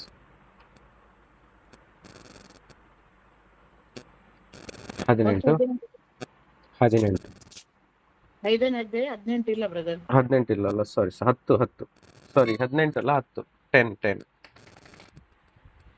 ಕ್ರಿಸ್ತನಲ್ಲಿ ನಿಮ್ಮನ್ನು ತನ್ನ ನಿತ್ಯ ಪ್ರಭಾವಕ್ಕೆ ಕರೆದ ಕೃಪಾಪೂರ್ಣನಾದ ದೇವರು ತಾನೇ ನೀವು ಸ್ವಲ್ಪ ಕಾಲ ಬಾಧೆಪಟ್ಟ ಮೇಲೆ ನಿಮ್ಮನ್ನು ಯೋಗ್ಯ ಸ್ಥಿತಿಗೆ ತಂದು ನೆಲೆಗೊಳಿಸಿ ಬಲಪಡಿಸುವನು. ಆತನಿಗೆ ಅಧಿಪತ್ಯವು ಯುಗ ಯುಗಾಂತರಗಳಲ್ಲಿ ಇರಲಿ. Hallelujah. What a great promise it is. ನೋಡಿ, ಎಂತ ಒಂದು ವಾಗ್ದಾನವಾಗಿದೆ. ಕ್ರಿಸ್ತನಲ್ಲಿ ನಿಮ್ಮನ್ನು ತನ್ನ ನಿತ್ಯ ಪ್ರಭಾವಕ್ಕೆ ಕರೆದ ಕೃಪಾಪೂರ್ಣನಾದ ದೇವರು ತಾನೇ ನೀವು ಸ್ವಲ್ಪ ಕಾಲ ಬಾಧೆಪಟ್ಟ ಮೇಲೆ, ಸ್ವಲ್ಪ ಸಮಯ ಕಷ್ಟಪಟ್ಟ ಮೇಲೆ, ಸ್ವಲ್ಪ ಸಮಯ, ಎಷ್ಟು? ಸ್ವಲ್ಪ ಸಮಯ, ದೀರ್ಘ ಸಮಯ ಅಲ್ಲ. ಅರ್ಥ ಆಗ್ತಿದೆಯಲ್ಲ? ನೋಡಿ, ಒಂದು ಆ ಮಗುವನ್ನು ಹೆತ್ತಂತ ಆ ತಾಯಿ ಬಾಧೆ ಪಡುವುದು 9 ತಿಂಗಳು, ಆದ್ರೆ ಸಂತೋಷ ಪಡುವುದು ಆ ಮಗು ಜೀವಿಸಿರುವ ಕಾಲವರೆಗೂ, ಅಥವಾ ಆ ತಾಯಿ ಜೀವಿಸಿರುವ ಕಾಲದವರೆಗೂ ಆ ತಾಯಿ ಸಂತೋಷ ಪಡ್ತಾ ಇರ್ತಾಳೆ. ಆ ತಾಯಿ ಆಯಸ್ಸು ಮುಗಿಯುವವರೆಗೂ ಆ ತಾಯಿ ಸಂತೋಷ ಪಡ್ತಾಳೆ, ರೈಟ್? ಆದ್ರೆ ಮಗುವನ್ನು ಹೆತ್ತುಕೊಂಡು ಕಷ್ಟಪಡುವ ಸಮಯ ಕೇವಲ 9 ತಿಂಗಳು. ಆಮೇಲೆ ದೀರ್ಘ ಆಯುಷ್ಯದವರೆಗೂ ಆ ತಾಯಿ ತನ್ನ ಮಗನನ್ನು ನೋಡುತ್ತಾ, ಮಗನ ಜೀವಿತದಲ್ಲಿ ಆಗುವಂತ ಒಳ್ಳೆತನಗಳನ್ನು ನೋಡುತ್ತಾ ಸಂತೋಷ ಪಡ್ಲಿಕ್ಕೆ ಆಯುಸ್ಸು ದೀರ್ಘವಾಗಿ ಆತಳಿಗೆ ಸಿಗ್ತದೆ. ಅದೇ ರೀತಿ ಇವತ್ತು ನಮ್ಮ ಜೀವಿತದಲ್ಲಿ ಸ್ವಲ್ಪ ಕಾಲ ಬಾಧೆ ಉಂಟಾದಾಗ, ನಾವು ಸ್ಥಿರವಾಗಿ ನಿಲ್ಲುವಾಗ, ನಮ್ಮ ಜೀವಿತದಲ್ಲಿ ದೀರ್ಘಾಯುಷ್ಯವಾದ ಸಂತೋಷದಿಂದಲೂ ಸಮಾಧಾನದಿಂದಲೂ ಒಳ್ಳೆಯ ಫಲಗಳಿಂದಲೂ ನಮ್ಮ ಜೀವಿತವನ್ನು ದೇವರು ಯೋಗ್ಯ ಸ್ಥಿತಿಗೆ ತಂದು ನಮ್ಮನ್ನು ಬಲಪಡಿಸುವರು, ನಮ್ಮನ್ನು ಆಶೀರ್ವದಿಸುವರು. It's the promise. ಇದನ್ನು ಸಂಪೂರ್ಣವಾಗಿ ನಾವು ಈ ಸಮಯದಲ್ಲಿ ಏನ್ ಮಾಡ್ಬೇಕು? ಈ ವಾಕ್ಯಗಳನ್ನು ಹೇಳುತ್ತಾ ಪ್ರಾರ್ಥನೆ ಮಾಡ್ಬೇಕು. ಕರ್ತನೇ, ನಿನ್ನ ವಾಕ್ಯ ಹೇಳ್ತದೆ, ನಿನ್ನ ನಿತ್ಯ ಪ್ರಭಾವಕ್ಕೆ ಕರೆದಾತನು ನೀನು ಕೃಪಾಪೂರ್ಣನಾದ ದೇವರು, ನೀವೇ ನನ್ನನ್ನು ಈ ಸ್ವಲ್ಪ ಕಾಲದ ಬಾಧೆಯಿಂದ ಬಿಡುಗಡೆ ಮಾಡಿ ನನ್ನನ್ನು ಯೋಗ್ಯ ಸ್ಥಿತಿಗೆ ತಂದು ನನ್ನನ್ನು ನೆಲೆಗೊಳಿಸಿ ನನ್ನನ್ನು ಬಲಪಡಿಸುತ್ತೀಯಾ ಎಂದು ನಾನು ಈ ವಾಕ್ಯವನ್ನು ನಂಬಿ ಪ್ರಾರ್ಥಿಸ್ತಾ ಇದ್ದೇನೆ. ದೇವನೇ, ನಾನು ಇದನ್ನು ನಂಬುತ್ತೇನೆ. ಕರ್ತನೆ, ನಿನ್ನ ವಾಕ್ಯದ ಪ್ರಕಾರ ನನ್ನ ಜೀವಿತದಲ್ಲಿ ಆಗಲಿ. ಆಮೇನ್ ಎಂದು ಹೇಳುವಾಗ ಅದು ಹಾಗೇ ನಡೀತದೆ. ನೋಡಿ, ಗಬ್ರಿಯಲ್ ದೇವದೂತನು ಬಂದು ಮರಿಯಳಿಗೆ ಹೇಳ್ತಾಳೆ, ಏನ್ ಹೇಳ್ತಾರೆ? ಕನ್ನಿಕೆ ಆಗಿರುವ ನಿನ್ನ ಹೊಟ್ಟೆಯಲ್ಲಿ ಒಂದು ಮಗು ಹುಟ್ಟಿಕೊಳ್ಳುವುದು. ದಯವಿಟ್ಟು ಮ್ಯೂಟ್ ಮಾಡಿ. ನಿನ್ನ ಗರ್ಭದಲ್ಲಿ ಮಗು ಹುಟ್ಟಿಕೊಳ್ಳುವುದು ಅಂತ ಹೇಳುವಾಗ ಮರಿಯಳು ಒಂದು ಸಂಕೋಚಗೊಳ್ತಾಳೆ, ಭಯ ಪಡ್ತಾಳೆ. ಆಮೇಲೆ ಹೇಳ್ತಾಳೆ, ಅಯ್ಯೋ, ಇದೆಂತ ಆಶೀರ್ವಾದ, ಇದು ಹೇಗೆ ಸಾಧ್ಯ ಅಂತ ಹೇಳುವಾಗ ಅವಳಿಗೆ ನಂಬಲಿಕ್ಕೆ ಅಸಾಧ್ಯವಾಯಿತು ಅಲ್ಲಿ. ಪ್ಲೀಸ್ ದಯವಿಟ್ಟು ಮ್ಯೂಟ್ ಮಾಡಿ. Thank you Lord. ಯೇಸುವೇ ಸ್ತೋತ್ರ. ಹಲ್ಲೆಲೂಯಾ. ಆತಳಿಗೆ ಆಶ್ಚರ್ಯ ಆಗ್ತದೆ, ಇದು ಹೇಗೆ ಸಾಧ್ಯ? ಹೌದಾ? ಇದು ಹೇಗೆ ಸಾಧ್ಯ ಅಂತ ಆಶ್ಚರ್ಯವಾಗ್ತದೆ.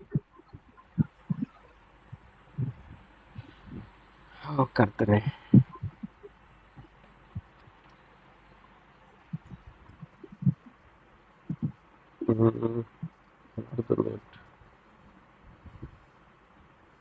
Thank you Jesus. ಹಾಲೆಲೂಯಾ.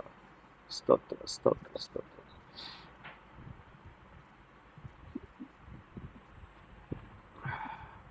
ಆತಳು ಏನ್ ಹೇಳ್ತಾಳೆ ಗೊತ್ತುಂಟಾ? ಸ್ವಲ್ಪ ಹೊತ್ತು ಕಷ್ಟಪಡ್ತಾಳೆ, ಇದು ಹೇಗೂ ಸಾಧ್ಯ ಅಂತ. ಸ್ವಲ್ಪ ಹೊತ್ತು ಕಷ್ಟಪಟ್ಟು ಆದ ಮೇಲೆ ಆತಳೇ ಹೇಳಲಿಕ್ಕೆ ಸ್ಟಾರ್ಟ್ ಮಾಡ್ತಾಳೆ, ಕರ್ತನೇ ನಿನ್ನ ವಾಕ್ಯದ ಪ್ರಕಾರ ನನ್ನ ಜೀವಿತದಲ್ಲಿ ಆಗಲಿ.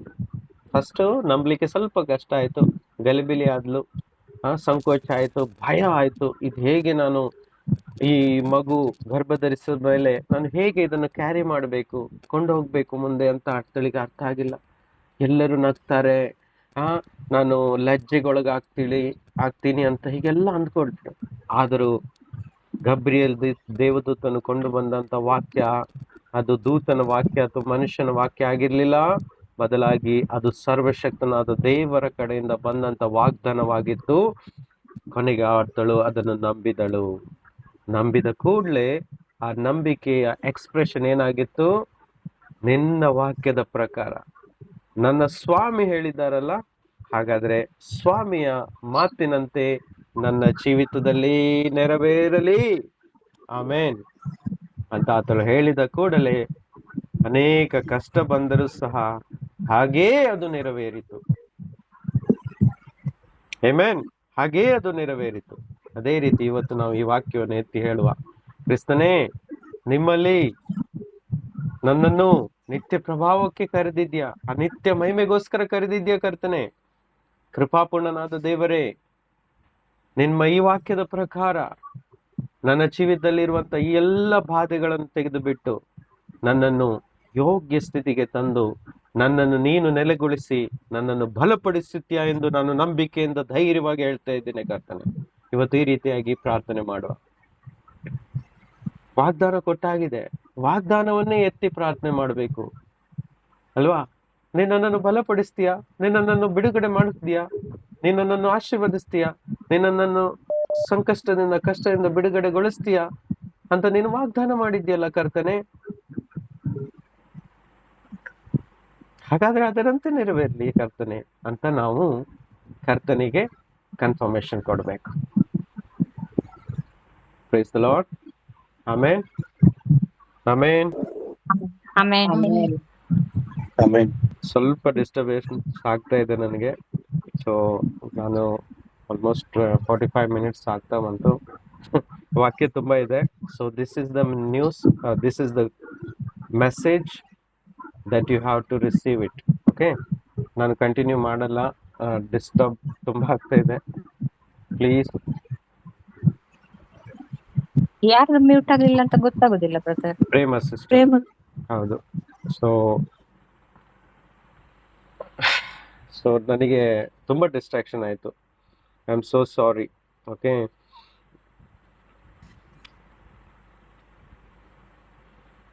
ಓಕೆ. ಪ್ರೇಮ ಸಿಸ್ಟರ್, ಕೇಳಿಸ್ತಾ ಇದೆಯಾ ಮಾತಾಡಿದ್ದು? ಕೇಳ್ತಿದೆ. ಅದು ಏನಾಗ್ತಿದೆ ಅಂತ ತುಂಬಾ ಡಿಸ್ಟರ್ಬೆನ್ಸ್ ಆಗ್ತಾ ಇದೆ.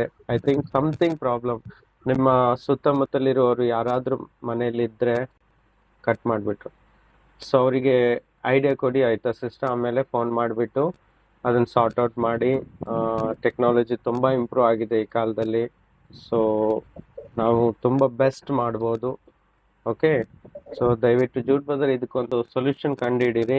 ಇದು ಹೊಸ ಅಪ್ಡೇಟ್ ಆಗಿದೆ, ಇದಕ್ಕೆ ಯಾವ ರೀತಿ ಇಂಪ್ರೂವ್ ಮಾಡ್ಬೋದು, ಬೇರೆ ಯಾವ್ದಾದ್ರು ಆಪ್ಷನ್ಸ್ಗಳು ಬಂದಿದೆ ಅನ್ನೋದನ್ನ ಚೆಕ್ ಮಾಡಿ ಆಯ್ತಾ. ಸೊ ಡೈರೆಕ್ಟ್ ಕಾಲ್ ಸರ್ ಮಾಡ್ಬೋದಲ್ವಾ? Okay okay. ನಾವು ಏನಂತ ಹೇಳಿದ್ರೆ ಡೈರೆಕ್ಟ್ ಮಾಡ್ಲಿಲ್ಲ ಕಾರಣ ಗ್ರೂಪ್ ಅಲ್ಲಿ ಇದ್ದವರಿಗೆ ಸಹಾಯವಾಗ್ಲಿ, ಎಲ್ರಿಗೂ ವಾಕ್ಯ ಸಿಗ್ಲಿ ಅನ್ನೋ ಒಂದು ಆಲೋಚನೆಯೊಂದಿಗೆ ಹೀಗೆ ಬಂದಿತ್ತು. ನಮ್ಗೆ ಗೊತ್ತಿಲ್ಲ ಇದು ಅಪ್ಡೇಟ್ ಆಗಿದ್ದು ಈ ರೀತಿಯಾಗಿ ಬಂದಿದೆ ಅಂತ ಗೊತ್ತಾಗಿಲ್ಲ. ಸೊ ಹಾಗಾಗಿ ಸೊ ಎನಿವೆ, ಸೊ ಅದನ್ನ ಆಮೇಲೆ ಸೊಲ್ಯೂಷನ್ ತೆಗೆದುಕೊಳ್ಳುವ. ಓಕೆ, ಆಮೇಲೆ ಡಿಸ್ಕಸ್ ಮಾಡುವ. ಸೊ ನಾನು ಹೇಳಿದ ಎಲ್ರಿಗೂ ಅರ್ಥ ಆಯ್ತಲ್ವಾ? ಮೆಸೇಜ್ ಎಲ್ರಿಗೂ ಸಿಕ್ತಲ್ವಾ? ಹೌದು ಹೌದು ಹೌದು ಬ್ರದರ್. ಕೊನೆಗೊಂದು ಆ ವಾಕ್ಯವನ್ನು ಓದಿ ನಾವು ಇದಕ್ಕೆ ಕನ್ಕ್ಲೂಷನ್ ಕೊಡುವ. ಓಕೆ, ಇವಾಗ ಅಟ್ ಪ್ರೆಸೆಂಟ್ ಕೆಲವರಿಗೆ ತಡ್ಕೊಳ್ಲಿಕ್ಕೆ ಆಗೋದಿಲ್ಲ ಸಿಚುವೇಶನ್. ನಾನು ಸಹ ಈ ಅನುಭವದಲ್ಲಿ ಹೋಗಿದ್ದೇನೆ. ಈ ವಾಕ್ಯವನ್ನು ಧ್ಯಾನಿಸ್ತಾ ಇರೋಣ. ಹಿ ಇಸ್ ಅ ಪ್ರೆಸೆಂಟ್ ಹೆಲ್ಪರ್. ತಕ್ಕ ಸಮಯಕ್ಕೆ ಹೆಲ್ಪ್ ಮಾಡ್ತಾರೆ ಆತನು. ಸೊ ಕೀರ್ತನೆ 46:1 ಓದುವ. ಕೀರ್ತನೆ 46:1.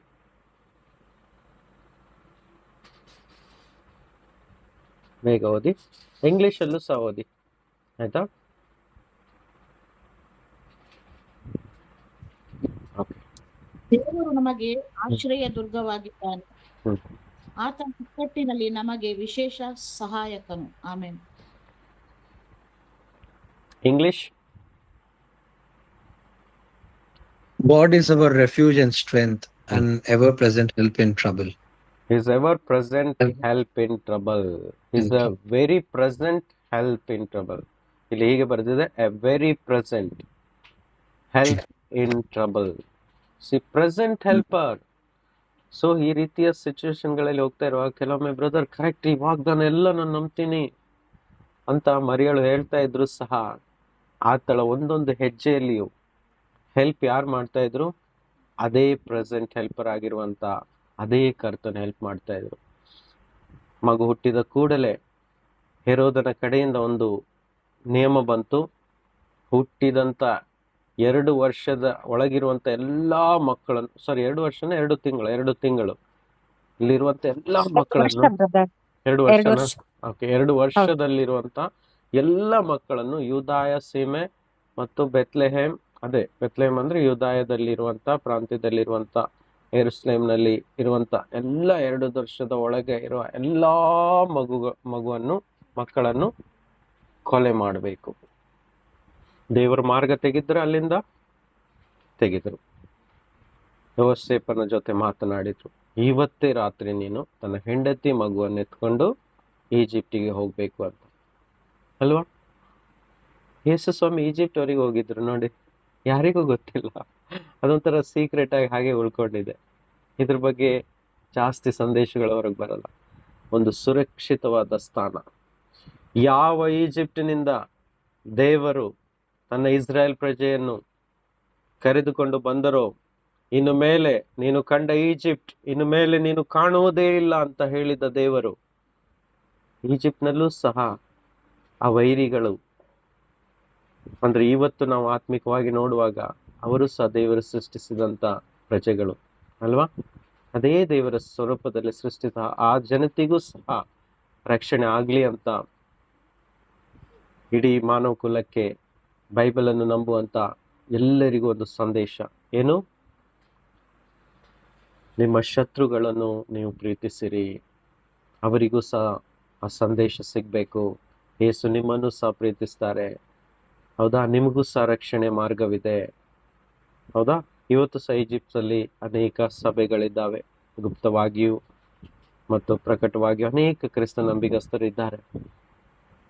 ಈಜಿಪ್ಟಿಗೆ ಕಳಿಸಿದ್ದೆ ಅಂತ ಹೇಳಿದ್ರೆ ದೇವರು, ಇವತ್ತು ಇಡೀ ಪ್ರಪಂಚದ ಮೂಲೆಗೂ ಯೇಸು ಸ್ವಾಮಿ ನಿತ್ಯ ರಕ್ಷಕನಾಗಿ ಅವರನ್ನು ನರಕದಿಂದಲೂ, ಅವರನ್ನು ಕಷ್ಟದಿಂದಲೂ, ಬಡತನದಿಂದಲೂ, ರೋಗದಿಂದಲೂ, ಎಲ್ಲಾ ಪರಿಸ್ಥಿತಿಯಿಂದಲೂ ಕಾಪಾಡಲಿಕ್ಕೆ ಶಕ್ತನಾದಂತ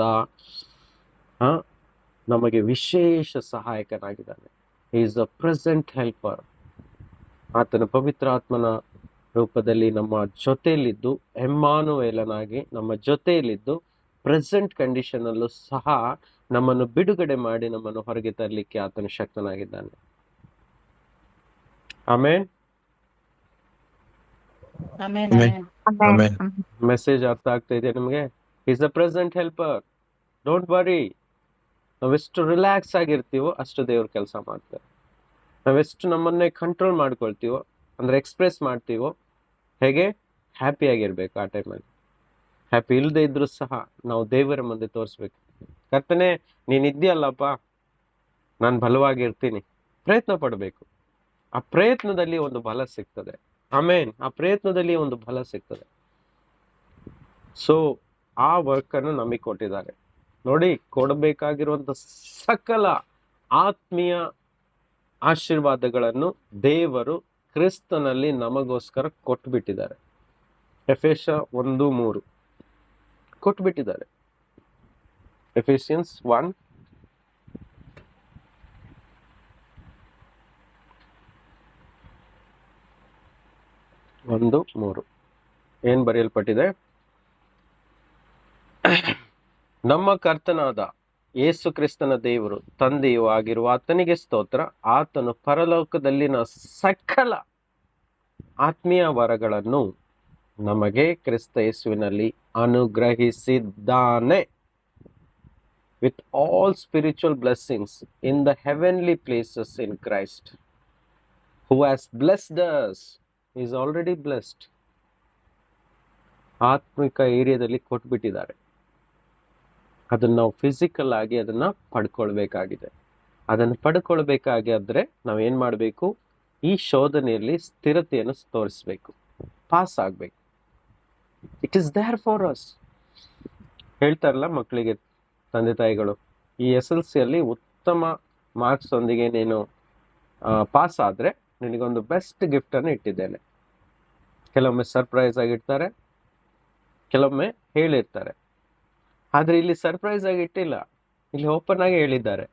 ನಿಮಗೆ ಕ್ರಿಸ್ತ ಯೇಸುವಿನಲ್ಲಿ ಸಕಲ ಆತ್ಮೀಯ ವರಗಳನ್ನು ಅನುಗ್ರಹಿಸಿದ್ದಾನೆ. ನಿಮಗೆ ಕೊಡಲ್ಪಟ್ಟಿದೆ, ಆಲ್ರೆಡಿ ಕೊಡಲ್ಪಟ್ಟಿದೆ.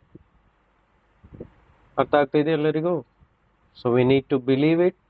ಇದನ್ನ ಬಿಲೀವ್ ಮಾಡಬೇಕು, ಇದಕ್ಕೆ ಕೊಟ್ಟಿರುವಂತ ಪರೀಕ್ಷೆಯನ್ನು ಗೆಲ್ಲಬೇಕು, ಮತ್ತೆ ಅದನ್ನು ಅನುಭವಿಸ್ಬೇಕು.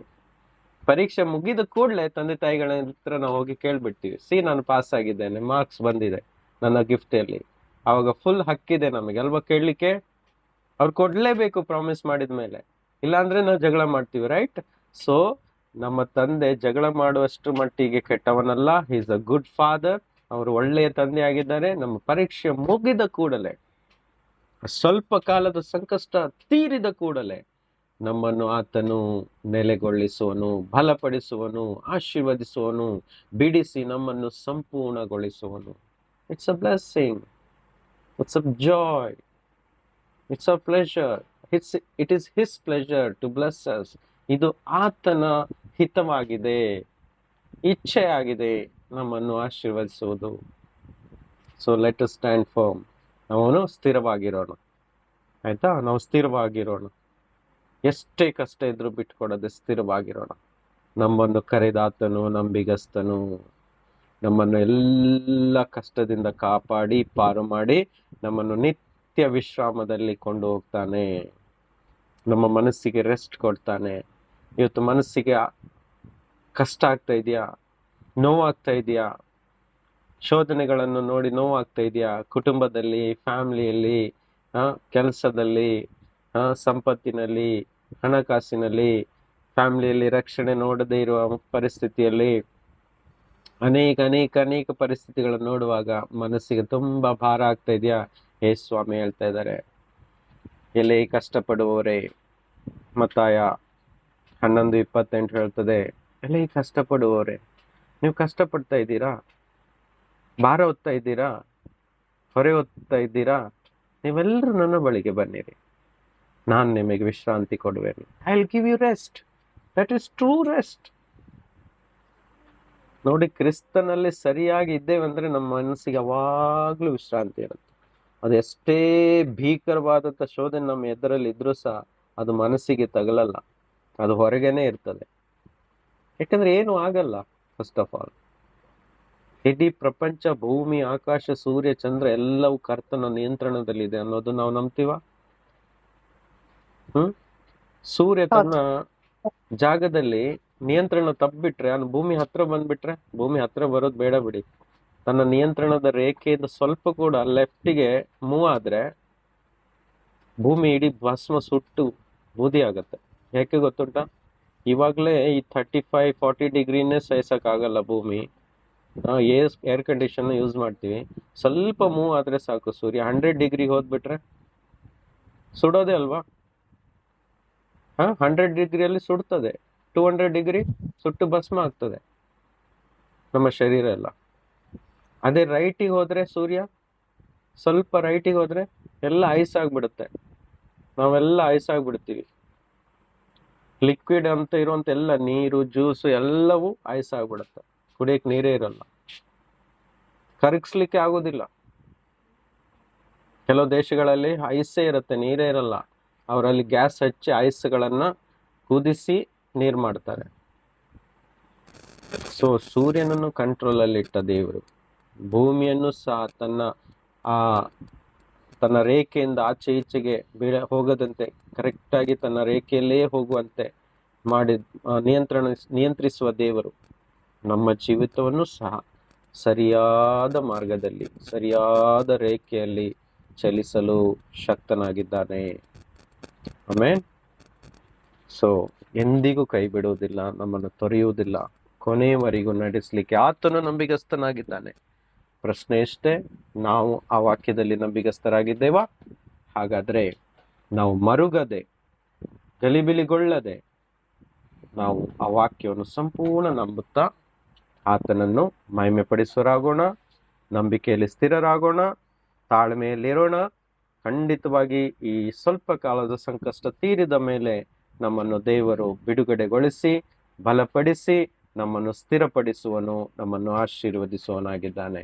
ಆಮೇಲೆ ಈ ವಾಕ್ಯ ಎಲ್ಲರನ್ನು ಆಶೀರ್ವದಿಸಲಿ. ಈ ಸಂದೇಶದ ಮೂಲಕ ಎಲ್ಲರೂ ಆಶೀರ್ವದಿಸಲ್ಪಡಲಿ ಯೇಸು ಕ್ರಿಸ್ತನ ನಾಮದಲ್ಲಿ. ಬನ್ನಿ ಒಂದು ಪ್ರಾರ್ಥನೆ ಮಾಡುವ.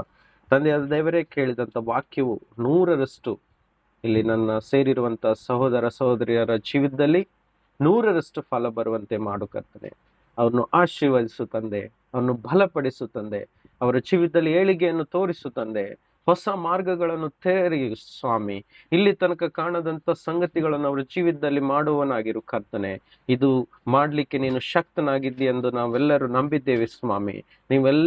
ನಮ್ಮೆಲ್ಲರನ್ನು ಸ್ವಾಮಿ ಕ್ರಿಸ್ತ ಯೇಸುವಿನಲ್ಲಿ ನೀನು ಮೊದಲೇ ಆರಿಸಿಕೊಂಡು ನಮಗೆ ಬೇಕಾದಂತ ಎಲ್ಲ ವಾಗ್ದಾನಗಳನ್ನು, ವರಗಳನ್ನು, ಆಶೀರ್ವಾದಗಳನ್ನು ನಮಗೋಸ್ಕರ ಮೊದಲೇ ನೀನು ಇಟ್ಟಿದ್ದೀಯಾ ಎಂದು ನೀನು ವಾಕ್ಯದಲ್ಲಿ ತೋರಿಸಿದ್ಯಪ್ಪ. ಅದನ್ನು ನಾವು ನಂಬುವರಾಗಿದ್ದೇವೆ. ಎಲ್ಲರನ್ನು ಆಶೀರ್ವದಿಸು. ಪ್ರತ್ಯೇಕವಾಗಿ ನಮ್ಮ ಆತ್ಮೀಯ ಜೀವಿತವನ್ನು ಬಲಪಡಿಸು ಕರ್ತನೆ. ಯಾರು ಸಹ ಆತ್ಮದಲ್ಲಿ ನಿನ್ನ ವಾಕ್ಯದಲ್ಲಿ ಬೀಳದಂತೆ, ನಿನ್ನ ವಾಕ್ಯವನ್ನು ಮುರಿಯದಂತೆ ಅದನ್ನು ಕಾಪಾಡಲಿಕ್ಕೆ ಬೇಕಾದಂತ ಕೃಪೆ, ಶಕ್ತಿ, ಬಲವನ್ನು ಕೊಡು ಎಂದು ಪ್ರಾರ್ಥಿಸ್ತೇವೆ ತಂದೆ. ಬರುವ ದಿನಗಳಲ್ಲಿ ಅನೇಕರು ಸಾಕ್ಷಿ ಹೇಳುವರಾಗಲಿ, ನಿನ್ನ ನಾಮವನ್ನು ಮಹಿಮೆ ಪಡಿಸುವರಾಗಲಿ. ಎಲ್ಲ ಘನಮಾನ ಮಹಿಮೆ ನಿಮಗೆ ಸಲ್ಲಿಸ್ತೇವೆ. ಯೇಸು ಕ್ರಿಸ್ತನ ನಾಮದಲ್ಲಿ ಪ್ರಾರ್ಥಿಸುವರಾಗಿದ್ದೇವೆ. ಆಮೇನ್. ಆಮೆನ್.